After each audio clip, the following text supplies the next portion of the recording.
You loved their music for years now here on Real Rock Nights, and their latest tune, Shaking Cages, moving up the Foundations charts with a fury, man. Silent Theory in the house. Well, actually, 1/5 of Silent Theory. Mitch from Silent Theory, how's it going? Welcome to Real Rock Nights, and thank you. I'm doing really well. Thanks for having me. Now, you're currently in, I did the double take when I saw this. You're currently in Moscow, Idaho. Idaho. Idaho. I didn't Don't even worry, you weren't the first to have to do the double take on it, I promise. And you won't be the last. I was like, what the hell? They're in Moscow? Really? Yeah. Okay. Dude, two of your brothers are in Silent Theory with you. And first thing I want to discuss is what was it like growing up in your household, man? Three like-minded musical brothers? Yeah, it was cool. There was music all the time in our house. So our dad is actually a drummer as well. And so when I was real young, I had the drumsticks in my hand and I was sitting on his knees, banging on the drums. And when Scott and George came along, they kind of screwed around with the drums a little bit, but neither of them really had a ton of interest in the drums. From a young age, Scott got really into the guitar, and then if you ask George, by default the bass is all that was left. If you ask him, I don't know, but yeah, it was cool. So we all had these separate instruments, and like nothing formal or anything in our early years, but we would jam a lot at our own house to classic rock and stuff that we love listening to. But it was really cool. It's cool to grow up in a house that's has musicians and is fully supports music. So it was really loud in our house. I'm sure my parents would have loved it to be toned down a little bit, but it's what you get. As you put songs together and that, do you ever find yourself going back to that well from years and years and years? It's like, hey, do you remember when we did this when we were like 12? Not really, because maybe when we first started playing, like when we first started to do the band thing, we might have done it. But especially once we included Dakota in the writing process as well, our writing got way more intricate. And so it's kind of forced us to just be on our toes all the time and be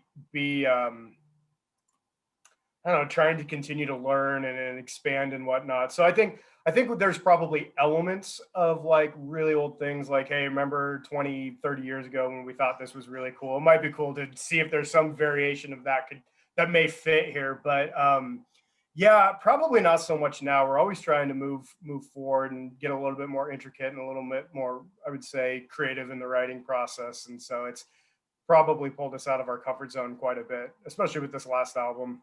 With the last album, a lot of people don't realize you've been around for like a decade. Well, little over a decade, actually.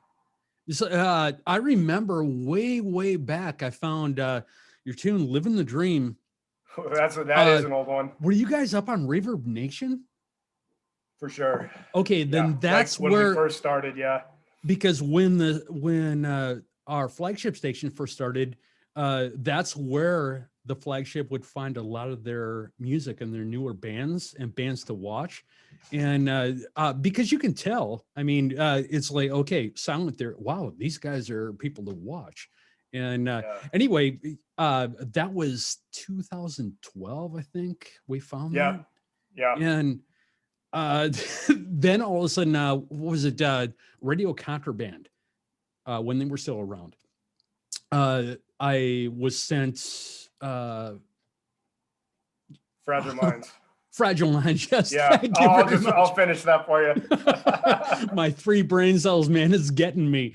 But then, good, man. Yeah, they sent Fragile Minds, and I was like, damn, these guys are doing it. Rock on. Yeah. Now, since it has been so long and living the dream, man, what was that like? Like the first few years? What was going through your heads? Yeah, it seems like a lifetime ago.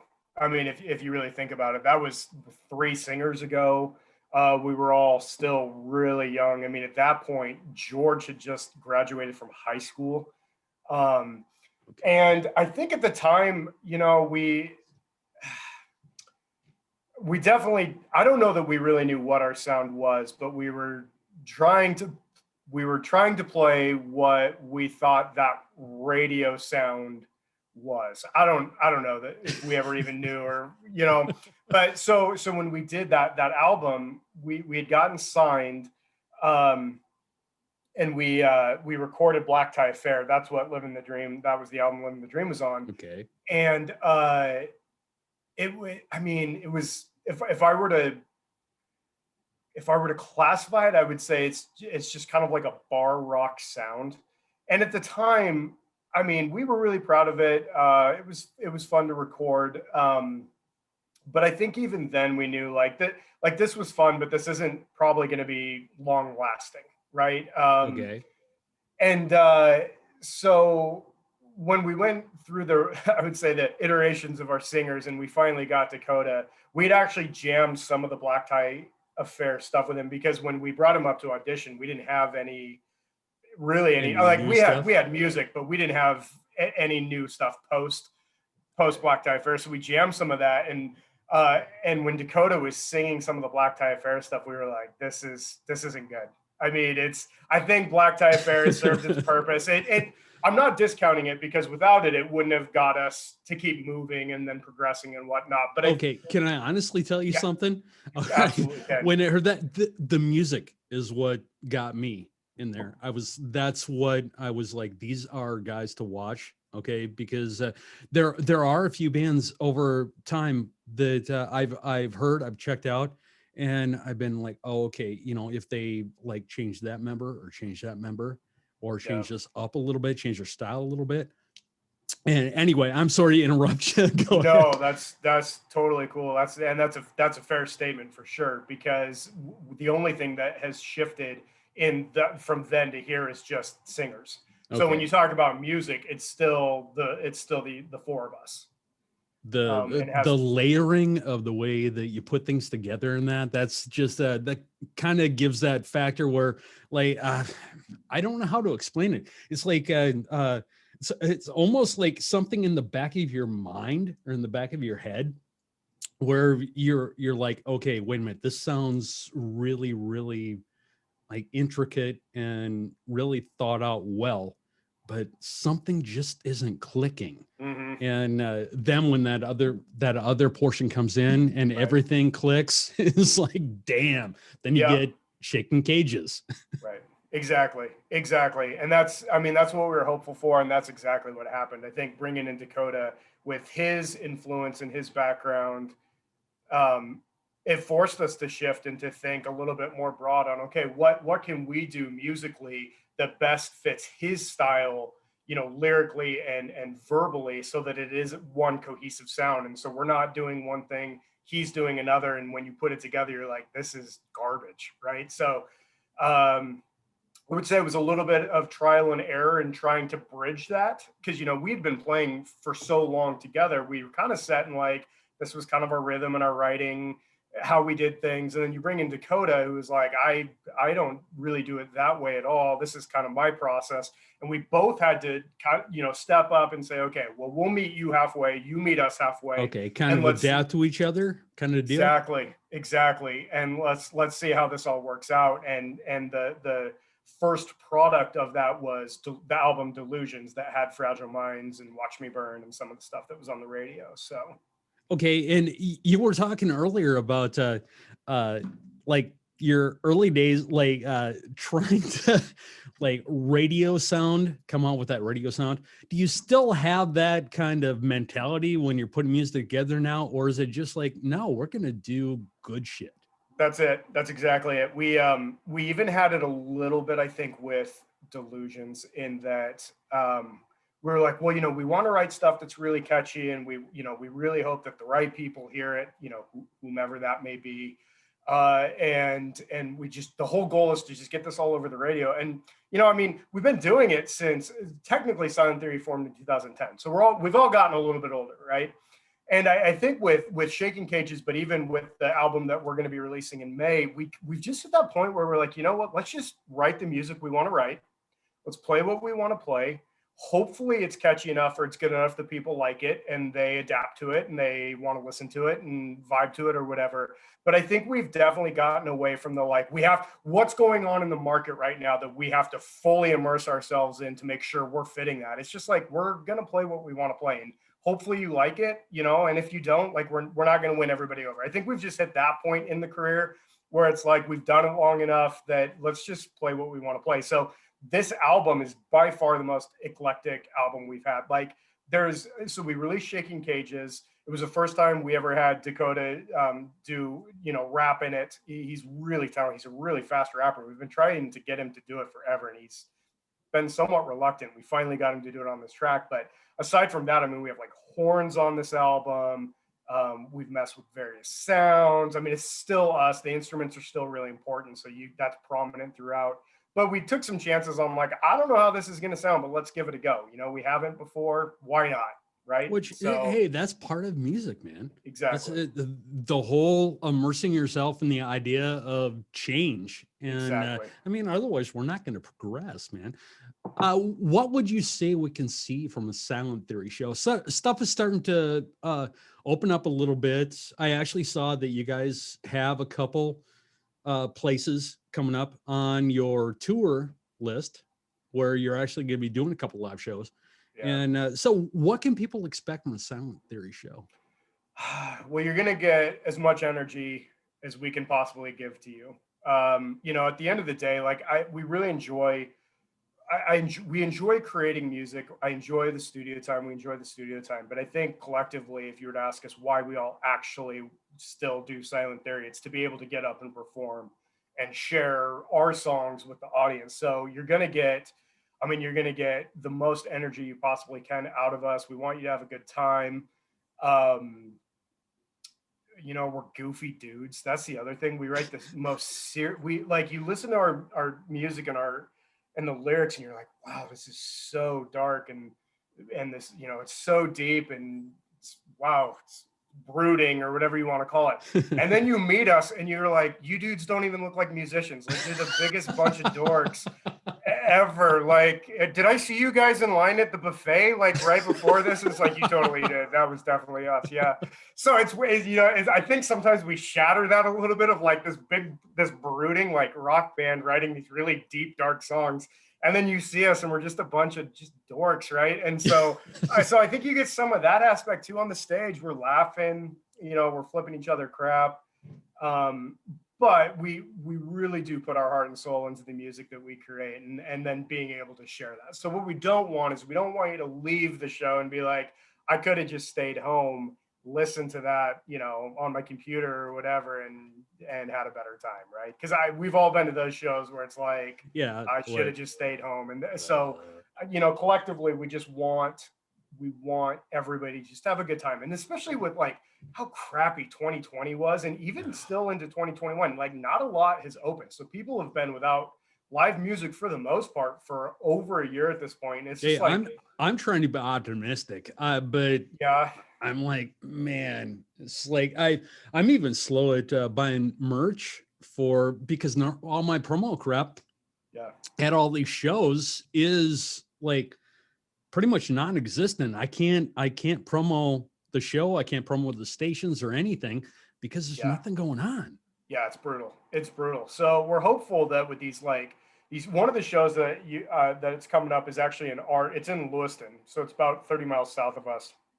And we just decided like, instead of trying to like, even though we've all been off and, you know, I mean, not a lot of money was coming in for anybody, right? Especially not being on the road and not selling a ton of merch because you're not out. Instead of like trying to host a show to, you know, make some money or whatever, we were like, you know, it was a rough year for everybody. Why don't we host a show locally, bring in some of our favorite bands from the area and make the thing free and just for something for people to look forward to. It's been a rough year and a half.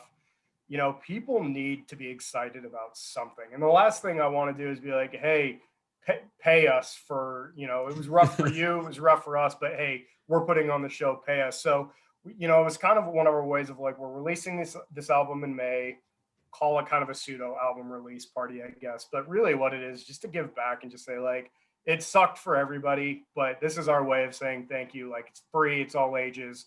Come hang, come listen to some good music. There's great bands on it. So decided to just make it free. So, well, and that's try to commendable, give man. back. Yeah. Now, you said it's sort of like a pseudo album release party. Are you going to carry that through? Like the second show, I believe, is in Bellevue, Nebraska. I saw. So yes, which isn't until August 2022. Oh, so I didn't look at the date. Most people haven't yet. That's why you had that look on your face when I said you got a couple places coming up. Yeah. Okay. We got it's the festival is called Midwest Slaughterfest. And they booked early. They hit us up like months ago and locked us in for this thing. And we were like, sure. I mean, why not? So we are booked to play that, but that's not until August 2022. Now, hopefully between now and August 2022, we can fill it a little bit. But yeah, to your point, as of right now, like that's literally on the calendar. We've got our one show coming up in June. Then that other one is August 2022. Now, we have been confirmed for a fairly big festival that'll be happening this year, but it hasn't been announced yet. So that's about as much as I can say right now. But we do have at least another one on the books too. So can you do a word association thing that maybe people be like, hey, could it be this? Could it be that? Yeah, I will say that it was originally the summer, and they have since moved it to the fall. I'll leave it at that. Okay. All right. Contract, so. All right. That sounds great. Yeah. Mitch, Shaking Cages. I want to know how you guys actually like put this together in the studio, because like you said, with the rapping and that there's on it's so, I don't know, it's a little bit different, but the same. Does that make any sense to you? Totally. Now, and I think that's exactly what we want. That's exactly. So you wanted that familiar sound, but something, an offshoot of Silent Theory. That's exactly like I couldn't have probably said it better. I think our goal is to be different enough that you're not listening to it and you're like, this is Fragile Minds 2.0. And this next song is Fragile Minds 3.0, and so on and so forth. Okay. So we want it to be different, but then also we want you to be like, but that does sound like Silent Theory, right? Like you can tell that's Dakota's vocals, you like musically, it sounds like Silent Theory. So yeah, that's a great way to capture it. Yeah, that song came along. We had started writing it when we were on tour, actually. So we have had that song like in the arsenal for a number of years. I think it was 2018. We were in the bus and we were headed to our first show on tour, and I don't remember. We were angry about something. I don't know if it was at the time with the management company. There was something that happened right as we had hit the road, and we were pissed, and we were complaining about it. And Scott was sitting out with his guitar, and he was just kind of like screwing around on the guitar, on an acoustic guitar, and it was funny because it like had all kind of come together at once. We were driving, we were angry. He was noodling on the guitar. He found this riff, the Shaking Cages riff that he started to mess with. And Dakota was sitting across, and he was like, wait, play that again. So Scott did, and I remember Dakota literally, he grabs a notebook and he's like, play that again. Okay, he starts writing, and then he grabs his phone and he was like, you know what, let me just record what you've got. And then like, he comes back not too long after. He's like, hey, I've got this little piece of the song. I want to sing it for you guys.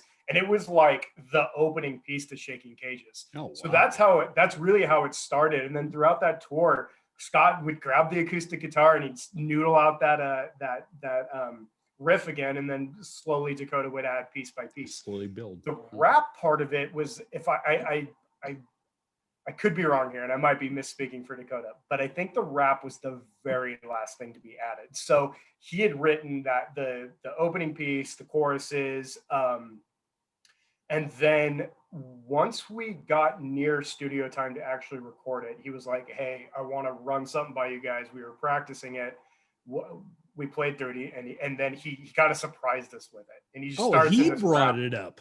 Yes. After all the pushing that you guys were Yeah. trying to do, then he finally He did. He That's did. interesting, man. And then we were like, yes, we've been wanting this forever.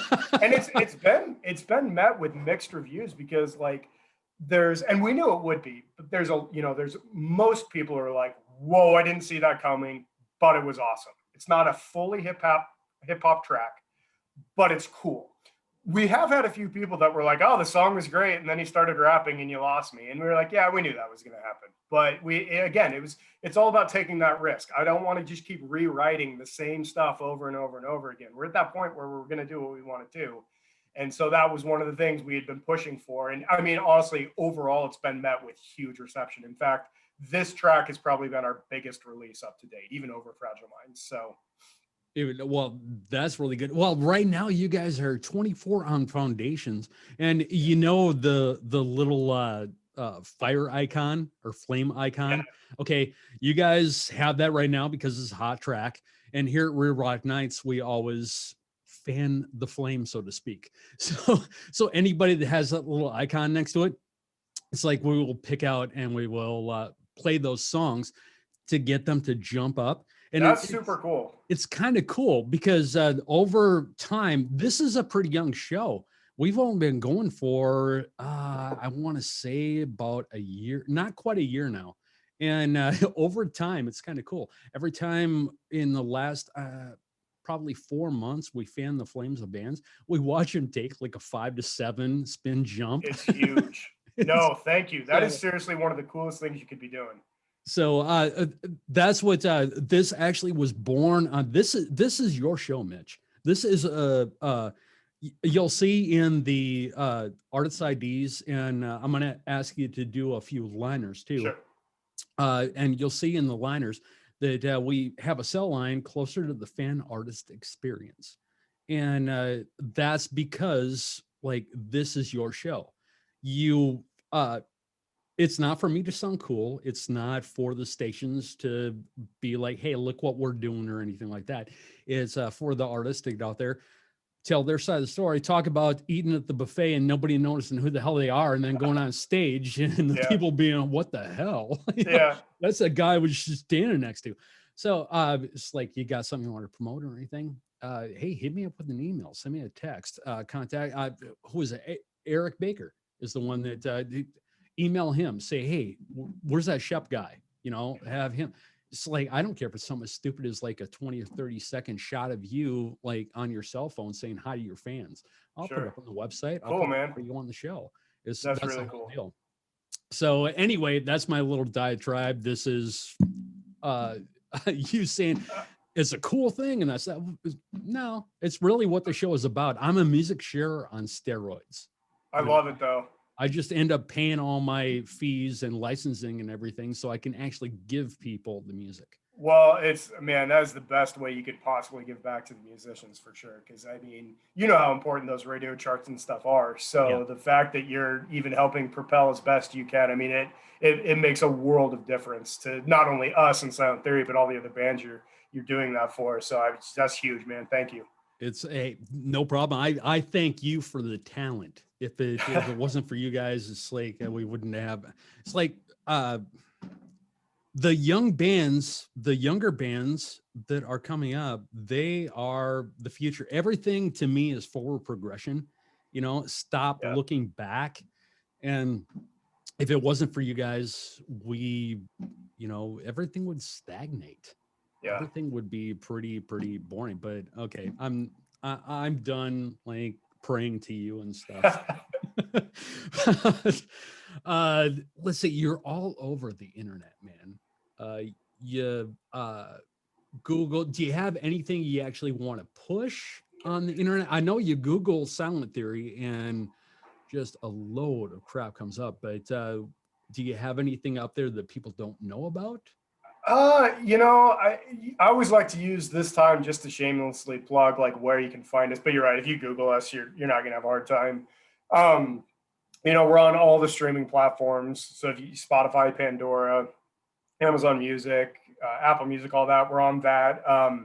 But I would say something that people might not be super familiar with is we do have an online merch store. And so if you go to silenttheory.com, one of the tabs is merch. And I mean, we've got tons of shirt options. We've got hats, water bottles, coffee mugs. Like I've already alluded to, we are releasing our next album, Hunter Be Hunted. It comes out May 4th. But we have currently, as in the last day, we have on the site an opportunity to pre-order that from us, and the first 250 pre-orders are going to be hand signed by us. So that's still live. I don't know if a ton of people have seen that that's on there, but that's currently on there. So okay, well, I will actually link something from the River Rock Knights website too, so people can just link straight off there. Awesome. And because that's kind of cool, man. The first, how many albums you say? Well, we said the first 100 we were going to sign, and the first 100 pre-orders came in like a matter of hours. Oh, so, wow. Yeah. So we were like, okay, let's bump it up to 250. I think we underestimated. Buy a couple more Sharpies. Right. So. All right. Well, hey, Mitch, thank you very, very much for being with us. And as I said before, number 24 on Foundations. And it's time to fan the flame, man. Awesome. We're going to fan the flame, shaking cages. This is Silent Theory. Remember, album out when, Mitch? May 4th. May 4th. Their album comes out, Shaking Cages, Fanning the Flame. It's Real Rock Nights.